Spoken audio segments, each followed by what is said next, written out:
এই বইতে তিনি লিখতেন তার পুরো রাজনৈতিক দর্শন, ইহুদি বিদ্বেষ, জার্মান শ্রেষ্ঠত্ব, পুরো ইউরোপ দখল করে জার্মান বসতি।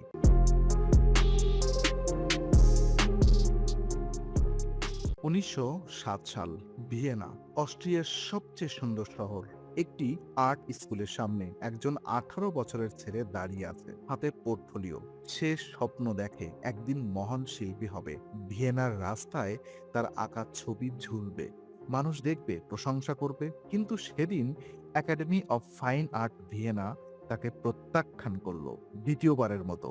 চিঠিতে লেখা ছিল, আপনার মধ্যে শিল্পীর প্রতিভা নেই। ঠিক সেই ছেলে চিঠিটা পকেটে রাখলো এবং রাস্তায় বেরিয়ে পড়ল, চুপচাপ, নিঃশব্দে।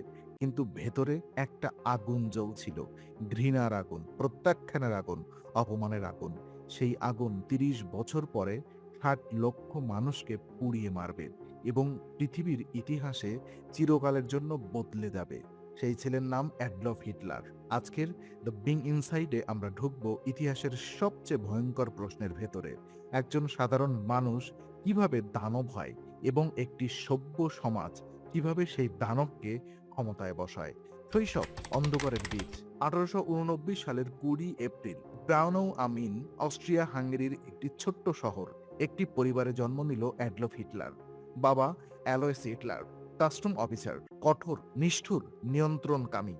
মা ক্লারা হিটলার, শান্ত, মমতাময়ী। ছেলেকে অসম্ভব ভালোবাসতেন।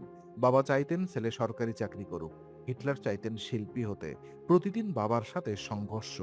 বাবা মারধর করতেন, হিটলার মুখ বুজে সহ্য করতেন। কিন্তু ভেতরে ভেতরে একটি মানসিক ক্ষত তৈরি হচ্ছিল। মনোবিজ্ঞানীরা পরে বলেছেন, হিটলারের শৈশবের এই অভিজ্ঞতা তার ভেতরে তৈরি করেছিল কর্তৃত্বের প্রতি চরম বিদ্বেষ এবং নিজের ইচ্ছা চাপিয়ে দেওয়ার প্রবল আকাঙ্ক্ষা। যে শিশু বাড়িতে নিয়ন্ত্রিত ছিল, সে বড় হয়ে পুরো পৃথিবীকে নিয়ন্ত্রণ করতে চেয়েছিল। ১৯০০ সালে হিটলারের ছোট ভাই এডমুন্ড মারা গেল। মাত্র ৬ বছর বয়সে। হিটলার এই মৃত্যু কাটিয়ে উঠতে পারেননি এবং ১৯০৩ সালে বাবাও মারা গেলেন। কঠোর বাবা চলে গেলেন। এখন শুধু মা এবং মায়ের অসীম ভালোবাসা।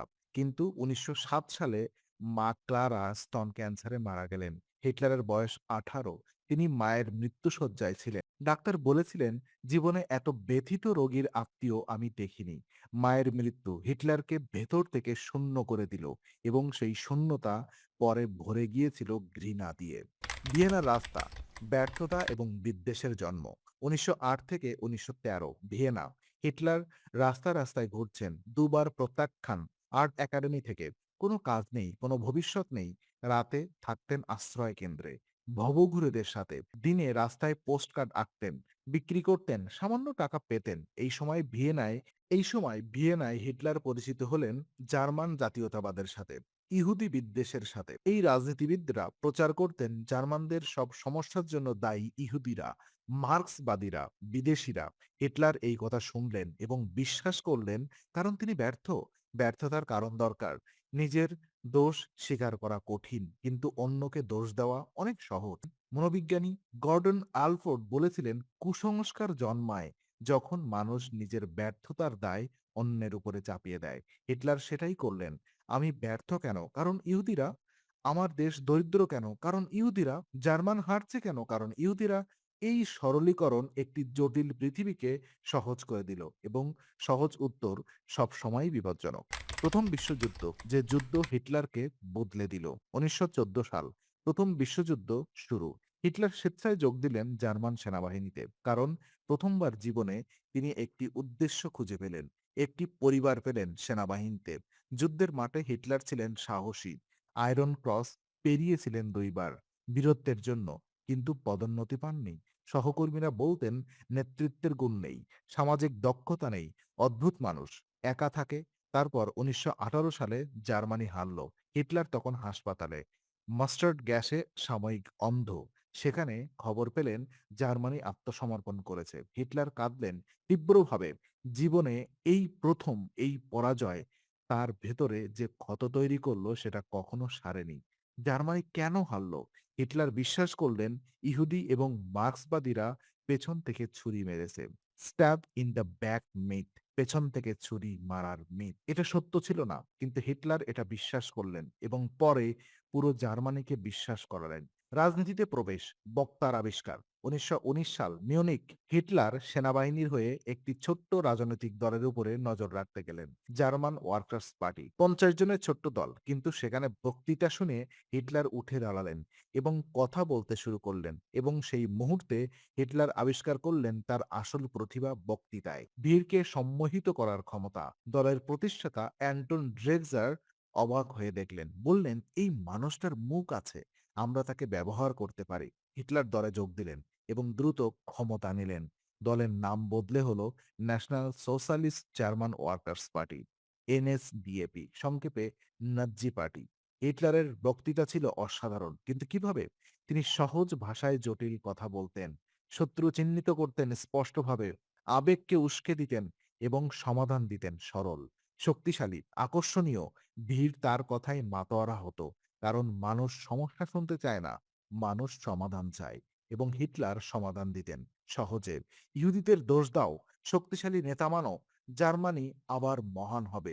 এই তিনটি বার্তা ক্লান্ত, হতাশ, অপমানিত জার্মানদের কানে মধুর লাগছিল। বিয়ার হলো পুশ, ব্যর্থতা থেকে শিক্ষা। ১৯২৩ সালের ৮ নভেম্বর মিউনিকের একটি বিয়ার হল। হিটলার সিদ্ধান্ত নিলেন আজ রাতেই ক্ষমতা দখল করবেন। বেনিতো মুসোলিনি ইতালিতে যা করেছেন সেটা হিটলার মিউনিকে করবেন। তারপর বার্লিন। হিটলার এবং তার সহযোগীরা বিয়ার হলে ঢুকলেন। হিটলার পিস্তল তুলে ছাদে গুলি করলেন, চিৎকার করলেন, জাতীয় বিপ্লব শুরু হয়েছে। কিন্তু পরদিন সকালে পুলিশ অপেক্ষা করছিল। ১৬ জন নাজি মারা গেল। হিটলার গ্রেপ্তার হলেন। বিচার হলো ৫ বছরের কারাদণ্ড, কিন্তু মাত্র ৯ মাস পরে মুক্তি। এবং সেই ৯ মাসে হিটলার লিখলেন মেইন কাম্ফি, আমার সংগ্রাম। এই বইতে তিনি লিখতেন তার পুরো রাজনৈতিক দর্শন, ইহুদি বিদ্বেষ, জার্মান শ্রেষ্ঠত্ব, পুরো ইউরোপ দখল করে জার্মান বসতি, সবকিছু লেখা ছিল স্পষ্টভাবে, কিন্তু পৃথিবী পড়েনি, অথবা পড়েও বিশ্বাস করেনি। ইতিহাসের সবচেয়ে বড় ভুলগুলোর একটি, মহামন্দা, সুযোগের সোনালী দরজা। ১৯২৯ সাল, ওয়াল স্ট্রিট ক্রাশ, আমেরিকার শেয়ার বাজার ধসে পড়ল এবং সেই ধস ঢেউ হয়ে আছড়ে পড়ল জার্মানিতে। ১৯৩২ সালে জার্মানিতে বেকারের সংখ্যা ৬০ লক্ষ, এক পরিবারের ৩ জন বেকার, মানুষ ক্ষুধার্ত, রাস্তায় ভিক্ষুক, কারখানা বন্ধ এবং সরকার দুর্বল, অকার্যকর, পরস্পর বিরোধী। এই পরিস্থিতিতে হিটলার ছিলেন প্রস্তুত। তার বার্তা ছিল, আমি জার্মানিকে বাঁচাবো, আমি তোমাদের কাজ দেব, আমি জার্মানিকে আবার মহান করব। হার্ভার্ডের ইতিহাসবিদ রবার্ট প্যাক্সটন বলেছেন, ফ্যাসিবাদ জন্মায় সংকটের সময়, যখন মানুষ হতাশ, যখন গণতন্ত্র ব্যর্থ মনে হয়, যখন শক্তিশালী নেতার আকাঙ্ক্ষা তীব্র হয়। জার্মান ছিল সেই পরিস্থিতিতে এবং হিটলার ছিলেন সেই শক্তিশালী নেতার প্রতিশ্রুতি। ১৯৩০ সালে নাজি পার্টি পেল ১৮.৩% ভোট। ১৯৩২ সালে ৩৭.৪%। ২ বছরে ভোট দ্বিগুণ। ক্ষমতার পথে গণতন্ত্রকে গণতন্ত্র দিয়েই হত্যা। এখানেই সবচেয়ে বড় বিপদ। হিটলার ক্ষমতা দখল করেননি, ক্ষমতা পেয়েছিলেন গণতান্ত্রিক পথে। ১৯৩২ সালের নির্বাচনে নাজি পার্টির সবচেয়ে বড় দল, কিন্তু একক সংখ্যাগরিষ্ঠতা নেই। জার্মান অভিজাত শ্রেণী, ব্যবসায়ী, শিল্পপতি, সামরিক জেনারেল, তারা ভাবলেন হিটলারকে ব্যবহার করা যাবে কমিউনিস্টদের ঠেকাতে এবং পরে সরিয়ে দেওয়া যাবে। তারা ভুল করলেন, মারাত্মক ভুল। ১৯৩৩ সালের ৩০ জানুয়ারি প্রেসিডেন্টাল হিন্ডেনবার্গ হিটলারকে চ্যান্সেলর নিযুক্ত করলেন। হিটলার বললেন ধন্যবাদ এবং সাথে সাথে কাজ শুরু করলেন গণতন্ত্র ধ্বংস করতে। ২৭ ফেব্রুয়ারি জার্মান পার্লামেন্টে আগুন। হিটলার বললেন কমিউনিস্টরা করেছে। জরুরি অবস্থা জারি হলো, নাগরিক স্বাধীনতা স্থগিত, বিরোধী নেতারা গ্রেপ্তার। মার্চ মাসে পার্লামেন্ট হিটলারকে দিল সীমাহীন ক্ষমতা, ৪ বছরের জন্য, আইন ছাড়াই আইন বানানোর ক্ষমতা। নিজের মৃত্যুতে সম্মতি দিল এবং হিটলার আর থামলেন না। প্রোপাগান্ডার যন্ত্র, মিথ্যাকে সত্য বানানোর বিজ্ঞান। হিটলারের সবচেয়ে শক্তিশালী অস্ত্র বন্দুক নয়, ট্যাঙ্ক নয়, প্রোপাগান্ডা নয়, নাজির প্রোপাগান্ডা মন্ত্রী নয়, ইতিহাসের সবচেয়ে দক্ষ মিথ্যাবাদী গোয়েবেলসের নীতি ছিল, a lie repeated 1000 times become the truth. একটি মিথ্যা হাজারবার বলা হলে সত্য হয়ে যায়। রেডিও ব্যবহার করা হলো। জার্মানির প্রতিটি বাড়িতে সস্তা রেডিও সেট। People receive. প্রতিদিন রেডিওতে হিটলারের বক্তৃতা, নাজি সঙ্গীত, জার্মান শ্রেষ্ঠত্বের গল্প। ইহুদি ষড়যন্ত্রের গল্প চলচ্চিত্র ব্যবহার করা হলো পৃথিবীর অন্যতম প্রতিভাবান চলচ্চিত্র নির্মাতা। ট্রায়াম্ফ অব দ্য উইল হিটলারকে দেখালো ঈশ্বরের মতো মেঘের উপর থেকে নেমে আসছে জার্মানিকে উদ্ধার করতে। শিক্ষা ব্যবস্থা বদলে গেল। পাঠ্য বইয়ে ইহুদি বিদ্বেষ, শিশুদের শেখানো হলো ইহুদিরা মানুষ নয়, তারা পরজীবী, এবং ধীরে ধীরে একটি সভ্য জাতি অসভ্য হতে লাগলো। মনোবিজ্ঞানী ফিলিপস জিম্বার্ডো সঠিক পরিস্থিতিতে সাধারণ মানুষ অসাধারণ নিষ্ঠুরতা দেখাতে পারে। জার্মানিতে সেটাই হলো। মনোবিজ্ঞানী ফিলিপস জিম্বার্ডো দেখিয়েছেন সঠিক পরিস্থিতিতে সাধারণ মানুষ অসাধারণ নিষ্ঠুরতা দেখাতে পারে। জার্মানিতে সেটাই হলো। হলোকাস্ট, যেখানে মানবতা শেষ হয়েছিল ১৯৩৩ থেকে ১৯৩৮। ইহুদিদের বিরুদ্ধে আইন, চাকরি নেই, ব্যবসা নেই, নাগরিকত্ব নেই। ১৯৩৮ সারা জার্মানিতে ইহুদি দোকান ভাঙা হলো, ঘর পোড়ানো হলো, ৩০,০০০ ইহুদি গ্রেপ্তার। কিন্তু এটা শুধু শুরু ছিল। ১৯৪১ ফাইনাল সলিউশন, চূড়ান্ত সমাধান, ইহুদিদের সম্পূর্ণ নির্মূল। মৃত্যু শিবির, গ্যাস চেম্বার, ৬০ লক্ষ ইহুদি, ১৫ লক্ষ শিশু এবং মোট ১,১০,০০,০০০ মানুষ। রোমানি, পোলিশ, সোভিয়েত, প্রতিবন্ধী, সমকামী, রাজনৈতিক বিরোধী। ইতিহাসে এই ঘটনাকে বলা হয় হলোকাস্ট। হিব্রু ভাষায় শাহ, বিপর্যয়, কিন্তু কোনো শব্দই এই ভয়াবহতাকে সম্পূর্ণ বর্ণনা করতে পারে না। যিনি লক্ষ লক্ষ ইহুদিকে মৃত্যু শিবিরে পাঠিয়েছিলেন, তিনি কোনো দানব নন, তিনি একজন সাধারণ অফিসার, যিনি শুধু আদেশ পালন করতেন। এটাই সবচেয়ে ভয়ঙ্কর সত্য। হলোকাস্ট করেছিলেন দানবরা নয়, সাধারণ মানুষ, যারা ভাবতে থামেনি, প্রশ্ন করতে থামেনি, শুধু আদেশ পালন করেছিল। পতন এবং শেষ পরিণতি ১৯৪৫ সাল, বার্লিন। সোভিয়েত বাহিনী ঘিরে আসছে। হিটলার বাংকারে, ৫০ ফুট মাটির নিচে। পুরো জার্মানি ধ্বংসস্তূপ। ৫ কোটি মানুষ মারা গেছে দ্বিতীয় বিশ্বযুদ্ধে। ইউরোপের শহরগুলো ছাই। হিটলার দর্শনে নিজেকে দেখলেন ৫৬ বছর বয়স। হিটলার দর্পণে নিজেকে দেখলেন ৫৬ বছর বয়স, কিন্তু দেখাচ্ছে ৭০-এর এক বৃদ্ধের মতো। কাঁপছে হাত, বাঁকছে পিঠ, চোখে ভয়। ২৯ এপ্রিল বিয়ে করলেন ইভা ব্রাউনকে, এক রাতের জন্য। ৩০ এপ্রিল বিকেল ৩:৩০। একটি গুলির শব্দ। ব্যাংকারে ঢুকে দেখা গেল হিটলার মৃত্যু। পাশে ইভা, সায়ানাইড খেয়েছেন। তার দেহ পেট্রোল ঢেলে পোড়ানো হলো। হিটলারের নির্দেশে। মৃত্যুতেও তিনি নিয়ন্ত্রণ করতে চেয়েছিলেন নিজের গল্পকে, কিন্তু ইতিহাস তার গল্পকে অন্যভাবে লিখেছে। মনোবিজ্ঞান, একজন দানবের জন্মের বিজ্ঞান। হিটলারকে নিয়ে মনোবিজ্ঞানীরা দশকের পর দশক গবেষণা করেছেন। কিছু গুরুত্বপূর্ণ সিদ্ধান্ত এসেছে। প্রথমত, হিটলার নার্সিসিস্টিক পার্সোনালিটি ডিসঅর্ডারে ভুগতেন। নিজেকে সর্বশ্রেষ্ঠ মনে করতেন, সমালোচনা সহ্য করতে পারতেন না, সবকিছুতে নিজের মহত্ব দেখতেন।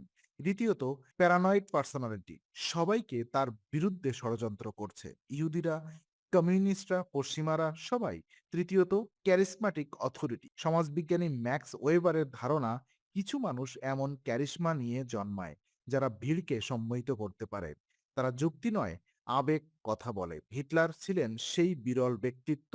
কিন্তু সবচেয়ে গুরুত্বপূর্ণ প্রশ্ন, হিটলার কি একা দানব ছিলেন? না, হিটলার একা কিছু করেননি। তাকে ভোট দিয়েছিল লক্ষ লক্ষ মানুষ। তার আদেশ পালন করেছিল লক্ষ লক্ষ সৈনিক। তার হয়ে প্রচার করেছিল হাজার হাজার সাংবাদিক। দানব একজন, কিন্তু সেই দানবকে তৈরি করেছিল একটি সমাজ, একটি ব্যবস্থা, একটি সময়। ১৯০৭ সাল, ভিয়েনার আর্ট একাডেমি। যদি সেদিন হিটলারকে ভর্তি নেওয়া হতো, হয়তো দ্বিতীয় বিশ্বযুদ্ধ হতো না। হয়তো ৬০ লক্ষ ইহুদি বেঁচে থাকতেন। হয়তো ইতিহাস অন্যরকম হতো। কিন্তু এই হয়তো ইতিহাস বদলায় না। তবে একটি সত্য বদলায়, আমাদের বোঝাপড়া। হিটলার দানব ছিলেন, কিন্তু দানব হিসাবে জন্মাননি। একজন ব্যর্থ, প্রত্যাখ্যাত, একা, ক্ষুব্ধ মানুষ সঠিক পরিস্থিতিতে সঠিক সুযোগ পেয়ে দানব হয়েছিলেন, এবং একটি সভ্য জাতি হতাশায়, ভয়ে, অর্থনৈতিক সংকটে সেই দানবকে নিজেদের নেতা বেছে নিয়েছিল। এটাই ইতিহাসের সবচেয়ে বড় সতর্কবার্তা। দানব বইয়ে থেকে আসে না, দানব তৈরি হয় আমাদের মধ্যে, আমাদের হতাশা থেকে, আমাদের ঘৃণা থেকে, আমাদের সরলীকরণ থেকে। যখন আমরা বলি সব সমস্যার জন্য দায়ী শুধু ওরা, তখন আমরা হিটলারের পথে হাঁটি। যখন আমরা একজন শক্তিশালী নেতাকে প্রশ্ন না করে অন্ধভাবে বিশ্বাস করি, তখন আমরা ১৯৩৩ সালের জার্মানির মতো হই। এবং ১৯৩৩ সালের জার্মানি পৃথিবীর সবচেয়ে শিক্ষিত, সবচেয়ে সাংস্কৃতিক, সবচেয়ে উন্নত দেশগুলোর একটি ছিল। তারপরও এটা হয়েছিল। তাহলে যেকোনো দেশে যেকোনো সময়ে এটা হতে পারে। যদি আমরা সতর্ক না হই, যদি আমরা প্রশ্ন না করি, যদি আমরা ঘৃণাকে রাজনীতির অস্ত্র হতে দিই। ইতিহাস একটাই শিক্ষা দেয়। মানুষ ইতিহাস থেকে শেখে না, কিন্তু বিং ইনসাইড বিশ্বাস করে আমরা ব্যতিক্রম হতে পারি। শুধু যদি প্রশ্ন করতে থাকি। সবসময় সবকিছু নিয়ে বিং ইনসাইড সত্যের সন্ধানে।